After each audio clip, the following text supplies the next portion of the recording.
Agora vem cá, quero falar aqui da chacina no Portão. 4 pessoas mortas. O balanço geral continua em cima do assunto porque as pontas começam a ser ligadas, pouco a pouco. O caso começa a apresentar ramificações surpreendentes. Um menor de idade foi apreendido com armas, que teriam sido usadas no crime.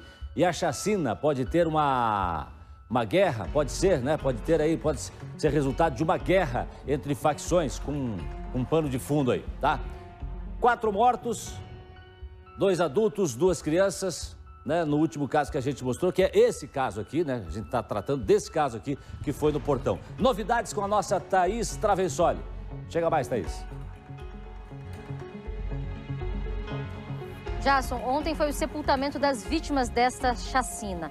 Anderson, a esposa do Anderson, a Bruna, e também o Guilherme, que é o filho da Bruna, uma criança de 2 anos de idade. Também aconteceu ontem o sepultamento do corpo do Christopher, de 7 aninhos, que é o filho da Chayane. Com relação à Chayane, lembra que nós mostramos aqui no BG que ela foi de cadeira de rodas até o IML para poder fazer a liberação do corpo do filho. Ela retornou para o hospital depois do sepultamento que aconteceu ontem, está com bastante dores e febre também por conta dos 3 tiros que levou no braço. Ela estava com as balas no braço, portanto agora ela permanece internada, retornou depois do sepultamento. Sobre o estado de saúde do bebezinho de 6 meses, é o seguinte: está estável, em observação no hospital depois de fazer uma cirurgia.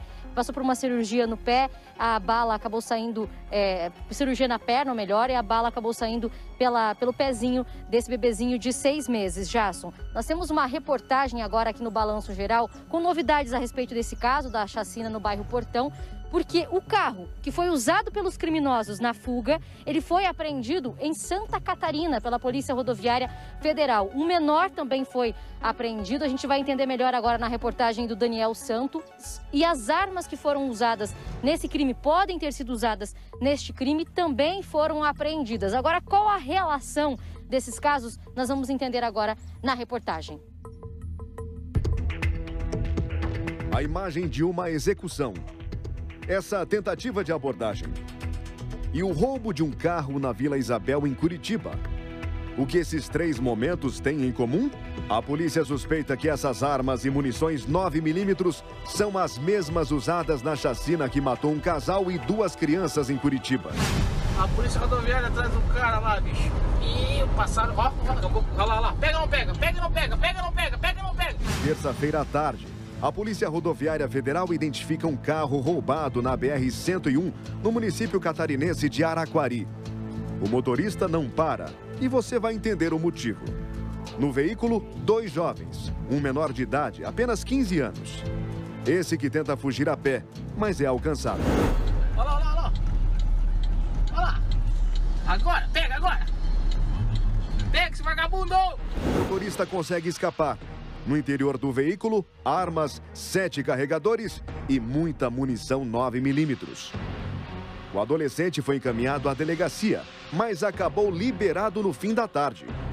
Quem explica é o delegado, que recebeu o menor, encaminhado pela Polícia Rodoviária Federal. O crime que ele foi apresentado ontem não tem violência ou grave ameaça contra a pessoa, então não cabe a apreensão do menor, por uma simples situação de posse de arma, de porte de arma de fogo. E quando ele já tinha sido liberado, que chegou essa situação. Sobre essas armas, sobre uma chacina em Curitiba, que talvez esse menor poderia estar sendo envolvido.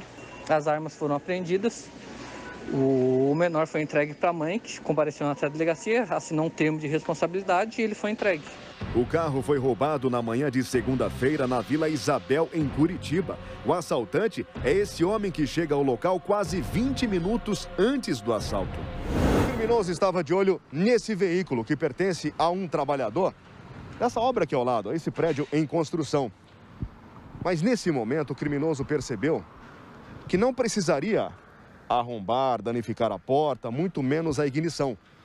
Porque do outro lado da rua tinha uma vítima, a poucos metros do carro e com chave em mãos. Câmeras de segurança flagram o momento em que a vítima estaciona, sai do carro, vai até o porta-malas e acaba sendo alvo do bandido. O rapaz atravessou a rua, puxou o canhão para ele e levou o carro do coitado, cara. É o mesmo motoqueiro que estava observando aquele carro antes? É o mesmo, cara. No mesmo dia, criminosos clonam placas de um carro do mesmo modelo em Almirante Tamandaré, na Grande Curitiba. Cerca de 16 horas depois, uma chacina com 4 mortos. 2 crianças vítimas de atiradores armados com pistolas. A suspeita é que depois de queimarem o carro usado na execução, eles tenham fugido nesse veículo, roubado em Curitiba e apreendido em Santa Catarina. Pois é, e agora quero saber então da Thaís Travessoli se ela tem informações aí sobre as investigações. Como é que andaram as investigações até hoje, até agora, quinta-feira, Thaís?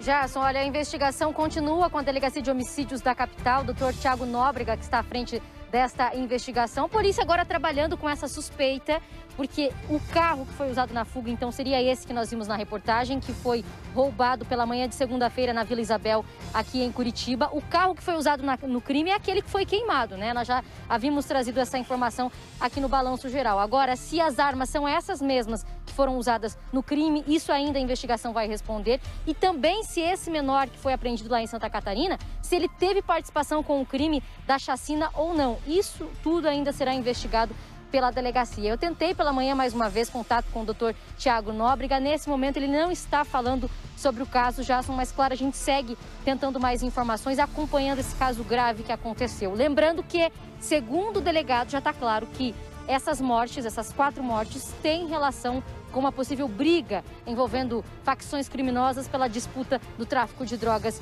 em Curitiba. Jason. Bom, aí é o seguinte, eu queria, Thaís Travessoli, doutora Márcia, você que está me vendo, prestasse atenção. Vou pedir pro Val, nosso diretor, pra Bia, enfim, o pessoal que está na suíte, pro nosso diretor, mostrar a imagem do momento dos tiros.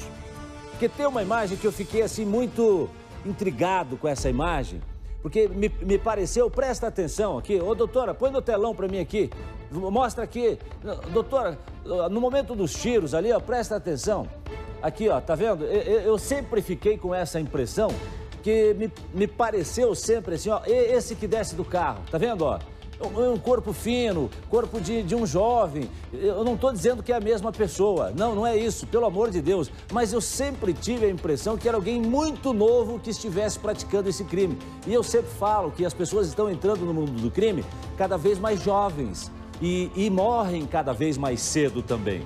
Né? Então, essa imagem, quando nós vimos, e eu conversava ontem com o Guilherme Rivaroli, ele também tinha essa impressão, ó, dá essa sensação, olhando principalmente aqui no telão do BG, me dá essa sensação de que é alguém bem jovem.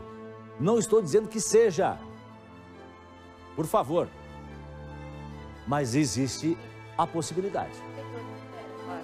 Qual é a função desse rapaz, desse adolescente, se era realmente ser atirador ou de apenas restituir as armas ao local. Mas que realmente a aparência física deles, ele tem muito em comum, ou seja, um corpo esguio, você vê quando ele está correndo que o corpo é bem similar desse rapaz, há essa possibilidade.